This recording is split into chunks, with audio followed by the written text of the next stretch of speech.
शादी करें या कुंवारे रहें। आज जो दुनिया के जो नौजवान हैं, बच्चे हैं, वो बेचारे इसी बात से डरते हैं कि भाई शादी करें तो मार दिए जाएंगे, नहीं करें तो परिवार वाले पीछे पड़ पड़ कर तनाव दे देंगे। उसमें भी वो बेचारे इतने वो हो जाते हैं कि उन्हें समझ नहीं आता वो क्या कर पाएँ। देखिए, विवाह एक ऐसी स्थिति या आश्रम है जहाँ आपको बहुत अनुभव मिलते हैं, बहुत अनुभव, जो आपने कभी ना सोचे होंगे, ना देखे होंगे, ऐसे अनुभव आपको प्राप्त होंगे। तो ये एक अनुभव करने वाली चीज़ है विवाह। और यदि आप आप में समझ है कि आप अपनी ज़िम्मेदारियाँ उठा सकते हैं, बिल्कुल, आप निष्काम होकर के अपनी ज़िम्मेदारियाँ निभा सकते हैं। आप बिल्कुल प्यार के साथ अपने जो भी आपका जीवन साथी है, आप उसका साथ दे सकते हैं निश्छल होकर, निष्काम होकर, तो आप बिल्कुल शादी कीजिए। यदि आपके मन में कोई इच्छा नहीं है, आप केवल अनुभव लेना चाहते हैं और आपको लगता है कि हाँ, आप इस आश्रम को अच्छे से निभा पाएँगे, आप चला पाएँगे, तो आप बिल्कुल शादी कर सकते हैं। पर यदि आप इस ज़िम्मेदारी को नहीं निभा सकते, आपको लगता है नहीं, आपका जो आप अभी जैसे मर्ज़ी रह रहे हैं, फिर एक इंसान के आने के बाद आपका थोड़ा समय उसके पास भी जाएगा।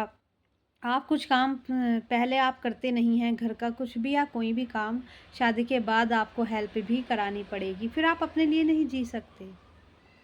केवल आप अपने लिए नहीं जी सकते फिर। आपको उसके लिए भी जीना है जो आपका साथी बना है। और ये एक लड़का-लड़की दोनों के लिए ही है। ये नहीं कि आपका पति काम कर रहा है और आप अपने पति से इच्छा कर रही हैं, या फिर आप अपनी पत्नी से कोई इच्छा कर रहे हैं। ये प्यार नहीं है, ये विवाह नहीं है, ये समझौता है। और देखिए, जहाँ प्यार होता है वहाँ समझौते नहीं होते, वहाँ समर्पण होता है। चाहे वो एक पत्नी पति के लिए करती है या पति पत्नी के लिए करता है, दोनों को दोनों को निभा के चलना होता है जीवन में। और शादी आप अपनी पसंद की करें तो ज़्यादा अच्छा है। माता पिता करते हैं, और यदि आप आपको उनकी जो लड़की है जो उन्होंने देखी है या लड़का उन्होंने आपके लिए देखा है, वो आपको सही लगता है, मतलब आप आज्ञाकारी पुत्र या पुत्री हैं, आपको करनी है माता पिता की उससे, तो वो सही है। पर वैसे तो देखिए, होना क्या चाहिए, पहले आप देख लीजिए कि जो आपका जीवन साथी बनना चाहता है उसका व्यवहार कैसा है, वो आपको क्या बनाना चाहता है, या उसकी बुद्धि कैसी है, वो आपको उठाएगा या नीचे ले जाएगा। ऊपर उठाने का मतलब है आपको आज़ाद कर देना, जो आप करना चाहती हैं, जैसे भी आप रहना चाहती हैं, आपको वैसा बना देना। और नीचे गिराने का मतलब होता है कि आपको कुछ ना समझना, अपनी चलानी, या आपका जो मन है उसको दबा देना, है ना? आपकी इच्छाओं को दबा देना। तो ये है, तो आप उसका व्यवहार देखिए, जानिए, उसके बाद आप विवाह कीजिए।